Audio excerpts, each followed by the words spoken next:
Bonjour et bienvenue sur la chaîne Élu Résister, site internet élu-résister.fr. Cette vidéo est disponible sur la plateforme YouTube ainsi que sur la plateforme Odyssée. Donc nous reprenons cette série Dieu permet vraiment avec un troisième volet. Je l'ai intitulé Volonté de Dieu, épreuve et tentation parce que c'est important pour vraiment comprendre quelle est la volonté de Dieu, qu'est-ce que l'épreuve, la tentation, etc. Et pour vraiment savoir si lorsque l'on dit « Ah, Dieu permet telle chose », on est dans le vrai. Donc on va commencer tout de suite en essayant de discerner quelle est la volonté de Dieu. Alors, dans l'Ancienne Alliance, on voit des guerres terrestres menées par le peuple de Dieu, donc avec l'épée, avec des morts, etc. On voit des forteresses qui s'effondrent, comme Jéricho. On voit, alors, je prends ça d'un point de vue très général, mais on voit des forteresses qui s'effondrent. On voit des géants être abattus. On voit le feu du ciel embraser des pécheurs. Prenez les deux fils d'Aaron, par exemple, où lorsqu'ils vont faire le service pour le tabernacle, ils vont amener un feu étranger et Dieu va faire jaillir le feu du ciel et les embraser. On voit des serpents piquer le peuple de Dieu et le faire mourir. On voit des plaies qui viennent frapper des rebelles. Bon, toutes ces choses que je vais vous faire remarquer, toutes ces choses sont terrestres et que, si vous faites bien attention, dans la Nouvelle Alliance, on ne va pas voir de telles choses. On ne va pas voir Jésus mener des guerres avec l'épée ou ses apôtres. On ne va pas voir des villes s'écrouler comme Jéricho, etc. Alors pourquoi ?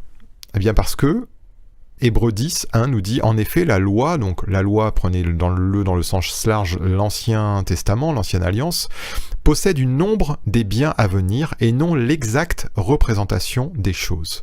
Donc en fait, l'Ancienne Alliance nous parlait par des choses terrestres de réalité spirituelle, des choses qui viennent. Et 1 Corinthiens 10, 11 nous dit ces choses leur sont arrivées, donc au peuple d'Israël, pour nous servir d'exemple, et elles ont été écrites pour notre instruction, à nous qui sommes parvenus à la fin des siècles. Donc c'est pour ça que dans la Nouvelle Alliance, on voit des guerres spirituelles contre les esprits méchants. Par exemple, Éphésiens 6, 12 nous le dit, mais on voit Jésus qui chasse des démons, on voit ses apôtres qui le font aussi. On voit des forteresses de raisonnement, 2 Corinthiens 10, 5, et c'est plus des forteresses physiques, ce sont des forteresses de raisonnement qui s'effondrent. C'est plus sur la terre, mais c'est dans les cœurs. Alors on voit des géants être abattus, Marc 3, 27, Jésus nous parle de l'homme fort, on l'a vu dans la vidéo précédente. Et ces géants, d'une manière générale, ils sont aussi la représentation de géants de raisonnement aussi que l'on peut avoir dans nos cœurs, des choses qui nous paraissent insurmontables pour nous-mêmes, mais nous sommes invités par la foi à prendre la victoire sur ces choses. On voit la mort atteindre parfois le pécheur. Acte 5, Ananias et Saphira, c'est un exemple qui nous rappelle un petit peu justement les deux fils d'Aaron qui sont foudroyés par le feu du ciel dans l'Ancienne Alliance, mais c'est quand même une chose assez rare. Et on voit que là où il y avait des serpents qui viennent piquer le peuple et le faire mourir dans l'Ancienne Alliance, en parallèle on peut mettre que l'aiguillon de la mort c'est le péché, nous dit 1 Corinthiens 15, 56. Et que donc on peut comprendre que lorsque ici on voit le texte nous dire que Dieu fait venir les serpents pour piquer le peuple, ça n'est pas premièrement la volonté de Dieu qui se manifeste là, mais que c'était plutôt une image que lorsque l'homme ne suit pas la volonté de Dieu, en fait le péché il est comme un aiguillon qui va venir faire mourir l'homme qui va pécher donc. Et ensuite, on voit des problèmes qui s'abattent sur ceux qui ne marchent pas selon la parole. Je vous ai pris Acte 27, 21 et puis 1 Pierre 4, 5 pour nous le dire. Pierre, il nous dit qu'on peut souffrir parce qu'on est meurtrier, voleur, qu'on a accompli éventuellement de mauvaises choses. Voilà, alors on va approfondir tout ça. Et on va voir une chose. Hébreux 1, versets 1 et 2 nous disent « Après avoir autrefois à plusieurs reprises et de plusieurs manières parlé à nos pères par les prophètes, Dieu dans ces derniers temps nous a parlé par le Fils, qu'il a établi héritier de toutes choses, par lequel il a aussi créé le monde. » Dieu, dans ces derniers temps, nous a parlé par le Fils. Ça, c'est une chose qui n'était pas arrivée dans l'Ancienne Alliance.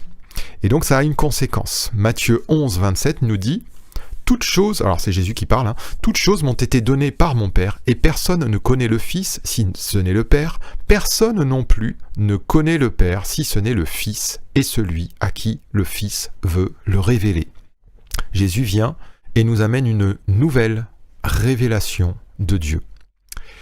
Jean 14, 8 et 9 nous dit « Philippe lui dit, Seigneur, montre-nous le Père, et cela nous suffit. Jésus lui dit, il y a si longtemps que je suis avec vous, et tu ne m'as pas connu, Philippe. Celui qui m'a vu a vu le Père. Comment dis-tu, montre-nous le Père ?» Ça, c'est extrêmement important. Ce dernier verset est extrêmement important. Jésus nous dit « Celui qui m'a vu a vu le Père. » Dans l'Ancienne Alliance, le Fils n'était pas vu, et le Fils nous révèle le Père. Donc on peut conclure une chose, dans l'Ancienne Alliance, la personne de Dieu n'avait pas été pleinement révélée.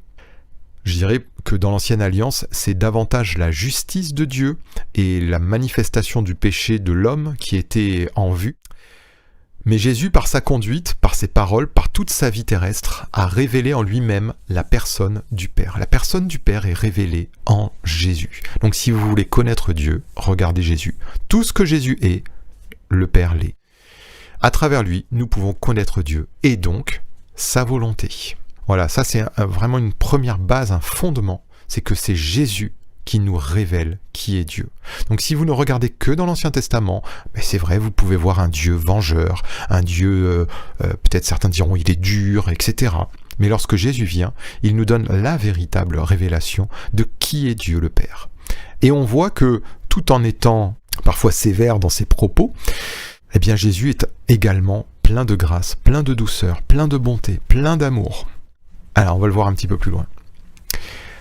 Donc quelle est la volonté de Dieu ? C'était déjà entrevu dans l'Ancienne Alliance, mais c'était comme en filigrane, ça ne se voyait très peu. Ézéchiel 18, 23 nous dit « Ce que je désire, est-ce que le méchant meure ? dit le Seigneur, l'Éternel. N'est-ce pas qu'il change de conduite et qu'il vive ?» Ézéchiel 33, 11 nous le redit « Dis-leur, je suis vivant, dit le Seigneur, l'Éternel, ce que je désire, ce n'est pas que le méchant meure, c'est qu'il change de conduite et qu'il vive. » Revenez, revenez de votre mauvaise voie, et pourquoi mourriez-vous, maison d'Israël ? Donc la volonté de Dieu, c'est que même si on s'est égaré, ça n'est pas de nous punir, nous juger et nous condamner définitivement. Tant que nous avons souffle de vie sur cette terre, bien au contraire, c'est que nous revenions à lui. Jean 10, 10, Jésus nous dit « Le voleur ne vient que pour dérober, égorger et détruire. Moi, je suis venu afin que les brebis aient la vie et qu'elles soient dans l'abondance. » Donc si Jésus nous révèle qui est le Père, eh bien vous voyez là la volonté du Père, c'est que les brebis aient la vie et qu'elles soient dans l'abondance. Donc Dieu ne veut pas que nous soyons dans la misère, dans la maladie, dans la dépression, etc. Mais on va avoir des épreuves, ça on va le voir un petit peu plus loin, c'est évident. Matthieu 18, 14, de même ce n'est pas la volonté de votre Père qui est dans les cieux, qu'il se perde un seul de ses petits. Voilà, donc Dieu ne joue pas avec nous. Dieu n'est pas là en disant bon tiens on verra, je vous lance dans une arène et puis on verra celui qui s'en sort et puis celui qui s'en sort pas. Non, pas du tout, bien au contraire. Jean 6, 40, la volonté de mon Père, c'est que quiconque voit le Fils et croit en lui ait la vie éternelle et je le ressusciterai au dernier jour. Quiconque voit le Fils, quiconque. Il n'y en a pas certains qui sont privilégiés par rapport à d'autres, il n'y en a pas certains qui sont plus aptes que d'autres. C'est que quiconque voit le Fils. 1 Timothée 2, versets 1 et 2. J'exhorte donc, c'est Paul qui parle, avant toute chose à faire des prières, des supplications, des requêtes, des actions de grâce pour tous les hommes. Et donc verset 3, cela est bon et agréable devant Dieu, notre Sauveur, qui veut que tous les hommes soient sauvés et parviennent à la connaissance de la vérité. Que tous les hommes soient sauvés. 2 Pierre 3, 9 nous dit « Le Seigneur ne tarde pas dans l'accomplissement de la promesse, comme quelques-uns le croient, mais il use de patience envers vous, ne voulant pas qu'aucun périsse, mais voulant que tous arrivent à la repentance. » Donc là, on a beaucoup de versets qui nous expriment la volonté de Dieu. Et on pourrait conclure, Dieu veut sauver tous les hommes. Tous les hommes. Il ne fait pas de favoritisme.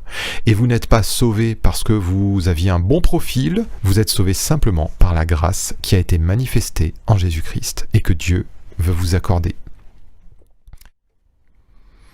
Ne faisant pas de favoritisme, Dieu est obligé de soumettre ses enfants aux mêmes maux que tous les hommes subissent à cause de Satan et du péché qui règne dans le monde. Donc c'est pour ça que Jésus nous dit, Jean 16, verset 33, « Je vous ai dit ces choses afin que vous ayez en moi la paix. Vous aurez des tribulations dans le monde, mais prenez courage, j'ai vaincu le monde. Donc Jésus ne nous a pas caché qu'on aura des tribulations dans le monde. Acte 14, 22, fortifiant l'esprit des disciples, les exhortant à persévérer dans la foi et disant que c'est par beaucoup de tribulations qu'il nous faut entrer dans le royaume de Dieu. Donc faut pas mal comprendre, on n'entre pas dans le royaume de Dieu parce qu'on a subi beaucoup de tribulations, mais on entre dans le royaume de Dieu en subissant beaucoup de tribulations. C'est inévitable. Et pourquoi? Si vous avez regardé la vidéo d'avant, j'avais fait un petit diagramme entre ce qu'est le monde et ce qu'est le royaume des cieux. Eh bien, on est toujours dans le monde quand on se convertit au Seigneur, mais on est devenu des enfants de son royaume. Alors on est en opposition avec le royaume de Satan. On s'oppose dorénavant par notre nature au monde. Donc on devient étranger à ce monde. Donc on subit des tribulations. 1 Pierre 3,17 nous dit « Car il vaut mieux souffrir si telle est la volonté de Dieu en faisant le bien qu'en faisant le mal. » Et 1 Pierre 4,19 nous dit « Ainsi que ceux qui souffrent selon la volonté de Dieu remettent leur âme au fidèle Créateur en faisant ce qui est bien. » En lisant ces deux versets, on pourrait penser que la volonté de Dieu, eh bien, c'est de nous faire souffrir. Parfois, Dieu veut que nous souffrions. Mais je voudrais vous rappeler ceci, Luc 22, 13, c'est le même Pierre à qui Jésus s'adresse en lui disant « Simon, Simon, Satan vous a réclamé pour vous cribler comme le froment. Mais j'ai prié pour toi, afin que ta foi ne défaille point. Et toi, quand tu seras converti, affermis tes frères. » Donc Pierre nous a parlé de la souffrance, là dans son épître, et puis là on se rappelle que Jésus lui a dit « Satan vous a réclamé pour vous cribler comme le froment », c'est-à-dire pour vous faire souffrir de maintes manières. Eh bien on voit que Satan a réclamé. Si vous avez vu les vidéos précédentes, vous allez comprendre que Satan a des droits sur notre nature terrestre. Et il ne se prive pas de réclamer ses droits, mais on voit que l'action de Dieu, qui nous en notre faveur, eh bien c'est au niveau de notre foi. Pourquoi? Parce qu'en fait, les assauts que peut mener Satan contre les enfants de Dieu, ces assauts-là sont destinés à nous faire chuter dans notre foi. Premièrement, nous faire chuter dans notre foi. C'est ça que Satan vise, puisque c'est par la foi que nous obtenons le salut qui a été donné en Jésus-Christ. Alors Satan combat notre foi. La volonté de Dieu, c'est l'établissement de son royaume au milieu du monde. Cela implique souvent que son disciple endure de l'opposition et des souffrances. Ce n'est pas Dieu qui les lui envoie. C'est majoritairement Satan, et puis on verra aussi que c'est aussi notre propre péché, notre propre convoitise, si nous marchons par la chair, qui peut nous faire souffrir.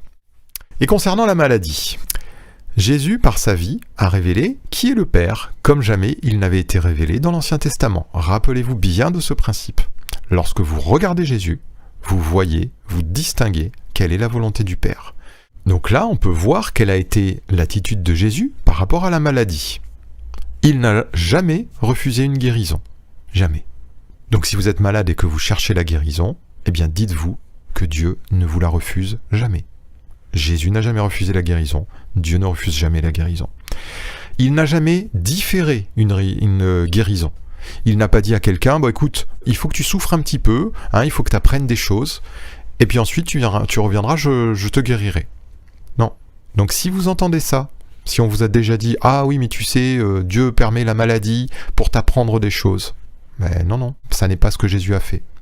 Alors vous me direz, il y a Lazare dans Jean au chapitre 11, ses sœurs envoient prévenir Jésus que Lazare est malade, et puis Jésus est à 2 jours de marche, et il attend même encore 2 jours pour revenir auprès de Lazare.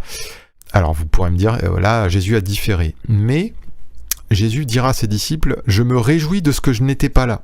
Pourquoi? Parce qu'en fait, il a vu que, au travers du fait qu'il n'était pas près de son ami, et que de toute façon, on peut penser qu'il arriverait trop tard, eh bien, en fait, Dieu allait faire quelque chose de plus grand encore que guérir simplement, puisque, entre guillemets, des guérisons, les disciples en avaient déjà vu, Marthe et Marie en avaient déjà vu, mais là, ils ont vu une résurrection d'un mort qui était mort depuis déjà 4 jours. Donc, Dieu a fait quelque chose de plus grand encore. Ensuite, jamais Jésus n'a dit à quelqu'un qu'il refusait de le guérir à cause de certains péchés. Vous voyez, ça on l'entend parfois. Ah, mais tu sais, tu n'as pas eu la guérison que tu attendais parce que certainement tu as peut-être des péchés. Je vous invite à lire les récits des amis de Job. Ils ne se privent pas pour dire cette chose à Job. C'est pas vrai. Et d'ailleurs, Dieu dira à Job que ses amis n'ont pas parlé de lui avec droiture. Dieu ne conditionne pas une guérison à la pureté, la sainteté d'une personne. Par contre, c'est vrai que l'épître de Jacques nous dit qu'il peut y avoir un lien entre des péchés et un état de maladie, et qu'en effet, il est bon, dans tous les cas, de vraiment sonder son cœur, de se laisser même sonder par Dieu, afin que nous voyions si notre cœur est droit, puisque au-delà d'une guérison physique, s'il y a un problème spirituel, s'il y a des péchés cachés, s'il y a une révolte, quelque chose, eh bien Dieu veut en fait que ces choses soient manifestées et qu'on s'en repente. En tout cas, Dieu ne conditionne pas un bienfait à notre état. Et jamais il n'a dit à quelqu'un qu'il devait endurer la maladie pour apprendre quelque chose. Jamais.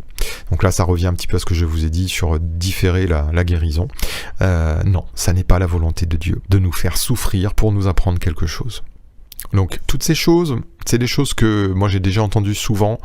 Je pense très sincèrement que ce sont des erreurs, ce sont des mauvaises compréhensions de la personne de Dieu. Et pour comprendre la personne de Dieu, je vous le répète, regardons à Jésus. Alors ensuite, on va parler un petit peu de l'épreuve, de la tentation, des péchés. Matthieu 13, versets 24 à 30, nous dit ceci. Il leur proposa une autre parabole, et il dit « Le royaume des cieux est semblable à un homme qui a semé une bonne semence dans son champ. Mais pendant que les gens dormaient, son ennemi vint, sema de l'ivraie parmi le blé, et s'en alla. Lorsque l'herbe eut poussé et donné du fruit, l'ivraie parut. Les serviteurs du maître de la maison vinrent lui dire « Seigneur, n'as-tu pas semé une bonne semence dans ton champ? D'où vient donc qu'il y a de l'ivraie ?» Il leur répondit « C'est un ennemi qui a fait cela. » Et les serviteurs lui dirent « Veux-tu que nous allions l'arracher ?» Non, dit-il, de peur qu'en arrachant l'ivraie, vous ne déraciniez en même temps le blé. Laissez croître ensemble l'un et l'autre jusqu'à la moisson.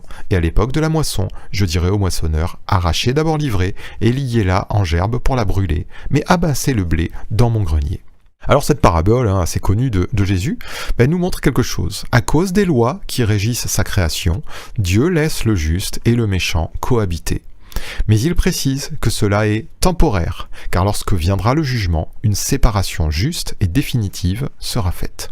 Ça résume un petit peu ce que je vous ai dit dans les 2 vidéos précédentes. Donc forcément, le fait que le bon grain et l'ivraie croissent ensemble, eh bien ça engendre des conflits, ça engendre des douleurs, ça engendre des souffrances. Mais on voit aussi que les deux, le bon grain et l'ivraie, eh bien ils sont soumis aux mêmes aléas climatiques, la même chaleur, le même manque de pluie ou les mêmes orages, etc. Donc ça nous montre que le jour où on se tourne vers le Seigneur, on n'est pas sous un microclimat où il fait toujours beau au-dessus de notre tête et il pleuvrait sur les autres. Vous aurez des tribulations dans le monde, mais prenez courage, j'ai vaincu le monde. Ensuite, on va voir autre chose. Luc 13 et versets 1 à 4 nous dit ceci. En ce même temps, quelques personnes qui se trouvaient là racontaient à Jésus ce qui était arrivé à des Galiléens dont Pilate avait mêlé le sang avec celui de leur sacrifice. Il leur répondit « Croyez-vous que ces Galiléens fussent de plus grands pécheurs que tous les autres Galiléens parce qu'ils ont souffert de la sorte ? Non, je vous le dis. Mais si vous ne vous repentez, vous périrez tous également. Ou bien ces 18 personnes sur qui est tombée la tour de Siloé et qu'elle a tué. Croyez-vous qu'elles fussent non coupables ? Croyez-vous qu'elles fussent plus coupables que tous les autres habitants de Jérusalem ? Non, je vous le dis, mais si vous ne vous repentez, vous périrez tous également. » Donc ici, Jésus nous apprend autre chose. Jésus nous invite à ne pas prendre les circonstances extérieures comme des révélateurs d'une réalité intérieure. Ce n'est pas parce que quelqu'un subit un drame ou une injustice que cela est la conséquence d'un péché caché. C'est ce qu'il veut nous dire. Il y a des gens qui ont vécu des vies dramatiques, et puis d'autres qui ont vécu des vies bien paisibles. Mais ce n'est pas à ça qu'on juge le cœur. Dieu ne regarde pas à ce qui frappe les regards, il regarde au cœur. Donc à la vie intérieure. Alors bien sûr, cette vie intérieure, elle peut se manifester à l'extérieur, elle doit d'ailleurs le faire d'une certaine manière. Mais en tout cas, les aléas que subit une personne ne sont pas là pour nous révéler qui est cette personne. En tout cas, c'est pas ainsi qu'on doit la juger. Continuons un petit peu. Jean chapitre 9 et versets 1 à 6, Jésus vit en passant un homme aveugle de naissance. Ses disciples lui firent cette question, « Rabbi, qui a péché, cet homme ou ses parents, pour qu'il soit né aveugle ?» Jésus répondit, « Ce n'est pas que lui ou ses parents aient péché, mais c'est afin que les œuvres de Dieu soient manifestées en lui. Il faut que je fasse, tandis qu'il est jour, les œuvres de celui qui m'a envoyé. La nuit vient où personne ne peut travailler. Pendant que je suis dans le monde, je suis la lumière du monde. » Après avoir dit cela, il cracha à terre, il fit de la boue avec sa salive, puis il appliqua cette boue aux yeux de l'aveugle. Donc là, j'aimerais juste reprendre, parce qu'on ne comprend pas bien la réponse de Jésus, on va voir une autre traduction, la traduction Martin, qui est un petit peu plus ancienne que la traduction Second que j'utilise. Et on va voir qu'il y a un problème parce qu'il y a un mot qui n'y est pas dans le grec. C'est le mot « c'est », là que je vous enlève. Ce mot « c'est », là, qui était en parenthèse dans la traduction Martin, mais on va carrément l'enlever.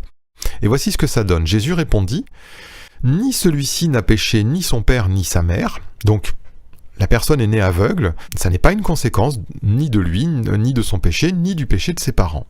Mais ensuite Jésus dit cela. « Mais afin que les œuvres de Dieu soient manifestées en lui, il me faut faire les œuvres de celui qui m'a envoyé, tandis qu'il est jour. La nuit vient en laquelle personne ne peut travailler, etc. » Alors, qu'est-ce qu'on peut en déduire ? Jésus leur montre que chercher la cause d'une infirmité n'est pas ce qui importe. C'est bien davantage la réaction que nous devons avoir devant l'épreuve qui est importante. Les infirmités, les malheurs sont pour Jésus des raisons de manifester l'œuvre de guérison, la délivrance, la restauration que Dieu accomplit. Donc si vous voyez une personne qui est dans une épreuve, ne cherchez pas nécessairement, ne vous triturez pas nécessairement pour comprendre pourquoi il lui arriverait ci ou il lui arriverait ça. Dites-vous que c'est le moment pour vous de manifester les œuvres de Dieu, de manifester l'amour en priant pour cette personne, de manifester la foi en obtenant la guérison pour cette personne, etc., etc. Je vous donne un autre exemple. À un moment, Philippe vient dire à Jésus, il y a plein de personnes qui t'ont suivi, Seigneur, ils n'ont rien à manger, bon ben renvoie-les pour qu'ils aillent se chercher à manger. Et puis Jésus lui dit, mais Philippe, donnez-leur vous-même à manger. Philippe est surpris. Là encore, c'est semblable. Il y a un problème, beaucoup de gens sont là et il faut les nourrir, et puis en fait, Jésus invite Philippe à lui dire, tu vois ce problème, toi tu en cherches une solution terrestre, eh bien moi je t'invite à chercher une solution céleste. Je t'invite à te confier en Dieu pour ce problème. Ne cours pas à essayer de comprendre des origines terrestres, de mots qu'il y a ça et là. Cherche simplement la gloire de Dieu. Cherche simplement à montrer au travers de ces circonstances la gloire de Dieu. 1 Pierre 2, 24 nous dit, lui, par les meurtrissures duquel vous avez été guéris. Jésus, à cause de ces meurtrissures, nous avons été guéris. Donc Dieu ne permet pas la maladie. Jésus est venu souffrir la croix pour que nous en soyons guéris. La maladie est là, c'est une conséquence de la chute, mais Dieu ne la permet pas. Dans le sens où ça n'est pas sa volonté. Dieu ne dit pas « Ah tiens, lui, je vais lui envoyer une petite maladie pour voir comment il réagit ou pour lui apprendre quelque chose, ou etc. » Si Jésus nous montre quelle est la volonté du Père, qui est le Père, eh bien, Jésus est venu guérir toute maladie. Donc la volonté de Dieu, c'est que toute maladie soit guérie. Ça, c'est important, j'espère que ça vous le recevez. Un autre passage dans Luc 10 au verset 25 à 37 nous dit « Un docteur de la loi se leva et dit à Jésus pour l'éprouver, « Maître, que dois-je faire pour hériter la vie éternelle ?» Jésus lui dit « Qu'est-il écrit dans la loi? Qui lis-tu » Il répondit « Tu aimeras le Seigneur ton Dieu de tout ton cœur, de toute ton âme, de toute ta force, de toute ta pensée, et ton prochain comme moi-même. » « Tu as bien répondu, lui dit Jésus, fais cela et tu vivras. » Mais lui, voulant se justifier, dit à Jésus « Et qui est mon prochain ?» C'est ça la question. Et qui est mon prochain? Regardez bien la réponse de Jésus. Jésus reprit la parole et dit « Un homme descendait de Jérusalem à Jéricho. Il tomba au milieu des brigands qui le dépouillèrent, le chargèrent de coups et s'en allèrent, le laissant à demi-mort. Un sacrificateur qui par hasard descendait par le même chemin, ayant vu cet homme, passa outre. Un lévite qui arriva aussi dans ce lieu, l'ayant vu, passa outre.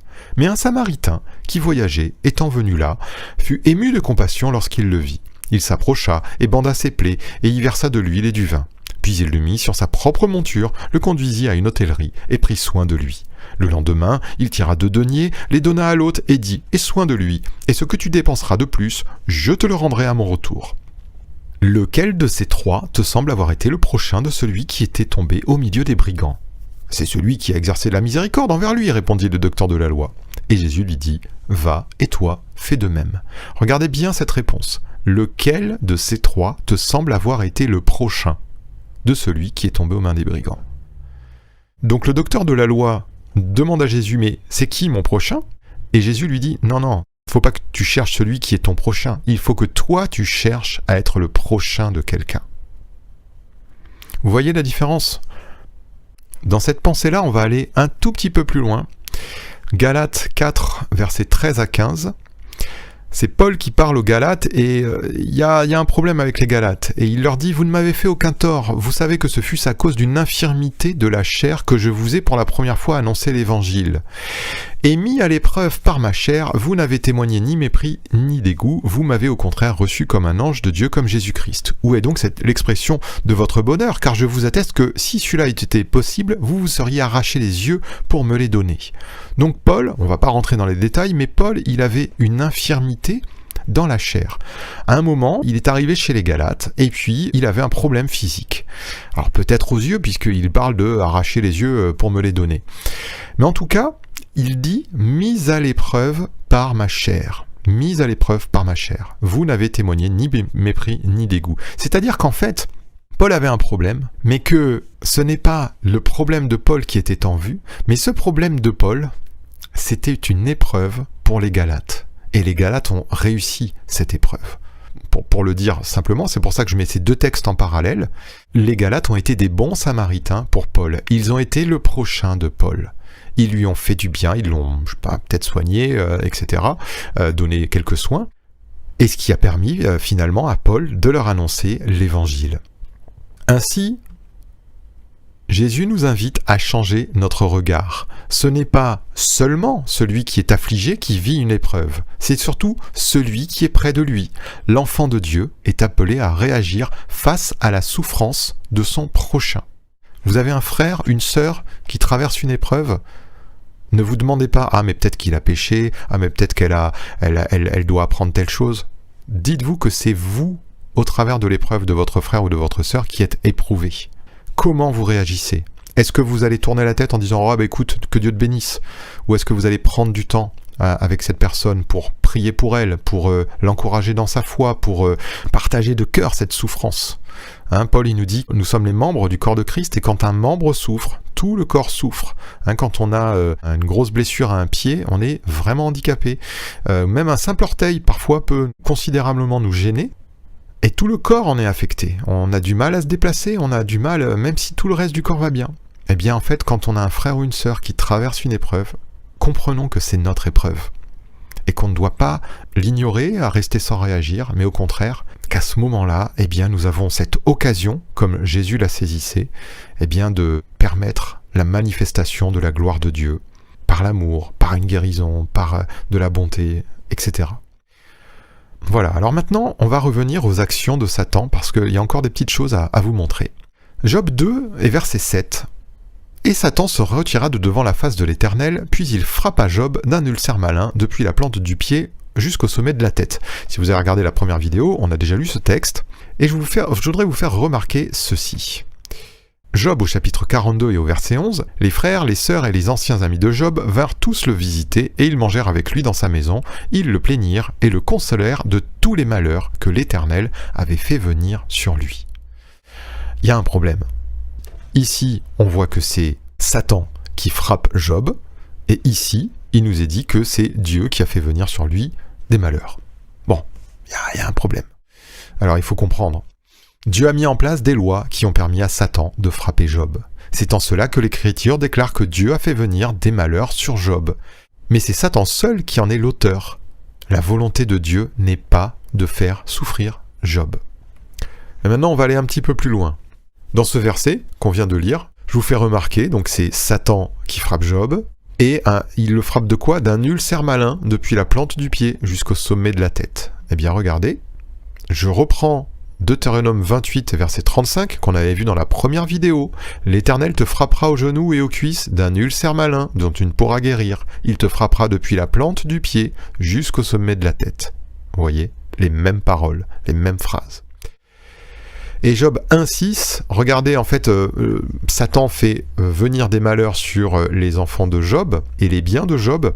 Et qu'est-ce qu'on vient rapporter à Job? Il parlait encore lorsqu'un autre vint et dit « Le feu de Dieu est tombé du ciel, a embrasé les brebis, les serviteurs, les a consumés, et je me suis échappé moi seul pour t'en apporter la nouvelle. » Le feu de Dieu est tombé du ciel.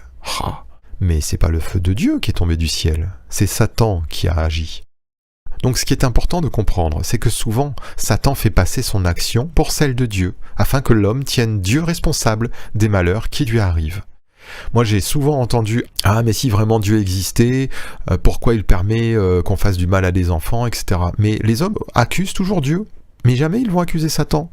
On n'entend jamais « Ah mais pourquoi Satan nous fait tant de mal ?» Non, on dit « Ah mais pourquoi Dieu permet le mal ?» On va continuer sur les actions de Satan. Genèse 3, versets 4 et 5. Alors le serpent dit à la femme, « Vous ne mourrez point, mais Dieu sait que le jour où vous en mangerez, vos yeux s'ouvriront et que vous serez comme des dieux, connaissant le bien et le mal. » Donc ça, c'est la tentation du serpent envers la femme. Et qu'est-ce qu'on peut remarquer? Eh bien que Satan invite l'homme à penser que Dieu a des intentions cachées et mauvaises. Comme si Dieu ne voulait pas certaines choses, il voulait garder secrètes d'autres, etc. Mais non, c'est pas du tout le cas. Et c'est justement ce qui se passe quand, par exemple, ce que je vous disais tout à l'heure, au sujet de la maladie, on imagine, ou on a des pensées, ou on entend quelqu'un qui nous dit « Ah mais en fait, s'il n'y a pas la guérison, bah, c'est parce que Dieu veut ci, ou Dieu fait ça, etc. » On imagine des pensées cachées. Regardez à Jésus. Regardez à Jésus. Jésus veut toujours bénir. 1 Thessaloniciens 2,18 nous dit ceci. C'est Paul qui parle. « Aussi, voulions-nous aller vers vous, du moins moi, Paul, une et même 2 fois, mais Satan nous en a empêchés. » Ah, alors là, Paul dit que Satan l'a empêché d'aller quelque part. Mais on va voir aussi autre chose. Acte 16 et verset 7 nous dit « Arrivé près de la Mysie, ils se disposaient à entrer en Bithynie, mais l'Esprit de Jésus ne le leur permit pas. » Ah, donc ça, pourquoi je vous montre ce texte? Eh bien parce qu'on a vite fait de dire « Ah ben tiens, j'ai crevé un pneu, ah ben c'est Satan qui me met des bâtons dans les roues. » Mais peut-être que tu as crevé un pneu pour rendre témoignage de Jésus au dépanneur. Donc ce que je veux vous montrer, c'est que des actions similaires peuvent avoir des origines différentes. Là, vous voyez dans ces 2 textes que j'ai pris, eh bien une fois c'est Satan qui a empêché, et puis une autre fois c'est Jésus qui a empêché. Ce n'est pas parce qu'une chose vous semble négative qu'elle vient forcément de Satan, ou à l'inverse, ce n'est pas parce qu'une chose nous semble positive qu'elle vient nécessairement de Dieu. Je vous donne un exemple. Vous allez recevoir une promotion de votre travail. Alors ça paraît très positif, ça. Oui, je suis promu. Alors vous avez une augmentation de salaire. Oui, mais peut-être aussi que vous allez devenir responsable de votre service et travailler beaucoup plus et donc être beaucoup plus fatigué, avoir moins de temps pour Dieu, être moins disponible. Ou peut-être aussi que cette promotion va faire qu'elle va nourrir un orgueil caché. Et à l'inverse, cette promotion, ça peut être une grâce de Dieu parce que j'avais des frais importants pour ma maison, pour ma famille, et puis que là j'ai une augmentation et que je peux faire face du coup. Bon, voilà, ce que je veux vous montrer, c'est que on ne peut pas juger de l'origine d'une action comme ça selon nos propres critères. C'est le Saint-Esprit qui doit nous montrer si une chose est bonne ou mauvaise. Et ce que nous considérons souvent comme une bonne chose ne l'est pas nécessairement, et inversement. Alors on va pas tarder à conclure. Dieu permet-il le mal? Moi je vous répondrai non. Adam a livré l'humanité au mal, et Dieu ne veut que l'extraire des conséquences de cette chute. On va prendre un texte, Jacques 1 et versets 13 et 14 nous dit que personne, lorsqu'il est tenté, ne dise « c'est Dieu qui me tente », car Dieu ne peut être tenté par le mal, et il ne tente lui-même personne. Je crois que c'est clair ce texte. Mais chacun est tenté lorsqu'il est attiré et amorcé par sa propre convoitise. Donc premièrement, remarquez que chacun est tenté quand il est attiré et amorcé par sa propre convoitise. Notre propre convoitise va nous entraîner souvent à bien des mots. Alors la convoitise c'est très large, prenez-le de manière très large. Vous êtes au milieu d'un conflit entre collègues de travail, je sais pas, par exemple, et puis vous voulez absolument prouver à l'autre que vous avez raison. En fait, vous convoitez quoi? Vous convoitez de lui démontrer que vous êtes meilleur que lui, ou etc. Et en fait, la parole de Dieu nous dit, nous demande parfois de nous taire, de rechercher la paix, etc., etc. Donc il faut peut-être qu'on se rabaisse, mais notre propre convoitise, elle nous a poussé à nous élever, au contraire. Voilà, donc ça nous cause des torts, ça nous cause des dommages. Remarquez ensuite le mot « tenter ». On va voir ce qu'il veut dire. Peirazzo veut dire tenter, tentateur, éprouver, être tenté, mettre à l'épreuve. Essayer si une chose peut être faite ou éprouver dans le but de certifier. Donc tenter, c'est éprouver. Ce mot a deux sens. Donc que personne, lorsqu'il est éprouvé, ne dise « c'est Dieu qui m'éprouve ». Non, ce n'est pas Dieu. Dieu a donné des lois et ces lois nous éprouvent. 1 Corinthiens 10, 13 nous dit « aucune tentation, ne vous est survenue qui n'ait été humaine. » Humaine, pensée est en rapport avec ce qui est terrestre et charnel. Là, je vous ai mis des références. Donc ça veut dire que c'est notre propre convoitise, notre propre chair qui nous amène des épreuves ou des tentations. Et Dieu qui est fidèle ne permettra pas que vous soyez tentés, éprouvés au-delà de vos forces. Notez bien ça. Notez bien ça, c'est vraiment très important. Mais avec la tentation, il préparera aussi le moyen d'en sortir afin que vous puissiez la supporter. Donc Dieu ne joue pas avec nous en disant « tiens, lui, je vais l'éprouver pour voir comment il réagit ». Au contraire, là, ce qui nous est dit dans 1 Corinthiens 13, c'est que Dieu ne permet pas qu'on soit éprouvé au-delà de nos forces. Donc, c'est un peu ma conclusion, il est étonnant d'entendre souvent « Dieu permet », et de constater que cette expression ou cette pensée n'est pas présente dans l'Écriture. 1 Corinthiens 10, 13, là, ce qu'on vient de lire, affirme exactement le contraire. Dieu ne permettra pas que vous soyez tentés, éprouvés au-delà de vos forces. Donc ça veut dire quoi? Ça veut dire que l'épreuve qui nous arrive, Dieu lui donne une limite. Voilà, il ne peut pas l'empêcher. On l'a vu, il y a des lois. Il ne peut pas empêcher Satan de nous éprouver. Il ne peut pas empêcher notre propre convoitise d'agir. Il nous laisse faire. Mais il ne permet pas qu'on soit éprouvé au-delà de nos forces. Et donc, qu'on entende cette expression « Dieu permet », ça devrait nous alerter sur le fait que nos paroles ne sont pas en adéquation avec la parole de Dieu. Attention, attention. Je prie que ces fonctionnements de pensée ils puissent être bannis de nos cœurs et que on considère avant tout la volonté de Dieu. Quelle est la volonté de Dieu? Qu'est-ce qu'il est venu accomplir? Et c'est là qu'on va finir, on va conclure. Dieu permet une épreuve? Non.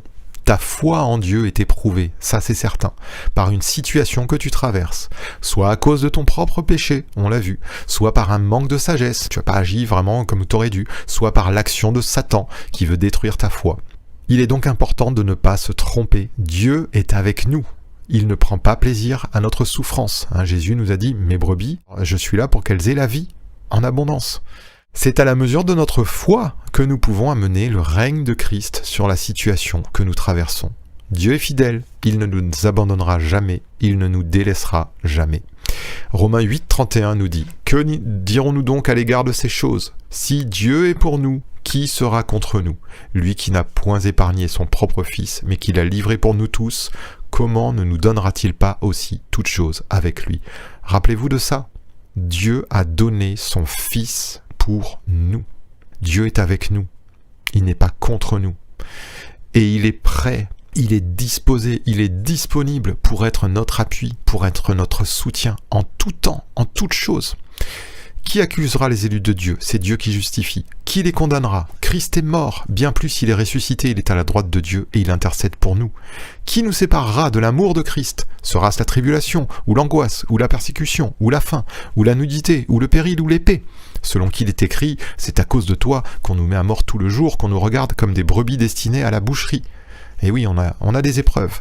Mais dans toutes ces choses, nous sommes plus que vainqueurs par celui qui nous a aimés. Car j'ai l'assurance que ni la mort, ni la vie, ni les anges, ni les dominations, ni les choses présentes, ni les choses à venir, ni les puissances, ni la hauteur, ni la profondeur, ni aucune autre créature ne pourra nous séparer de l'amour de Dieu manifesté en Jésus-Christ notre Seigneur. Rien ne te séparera jamais de l'amour de Dieu. Ne te laisse pas gagner par des pensées « Où est Dieu? Pourquoi Dieu n'agit pas? Pourquoi Dieu ne répond pas ?»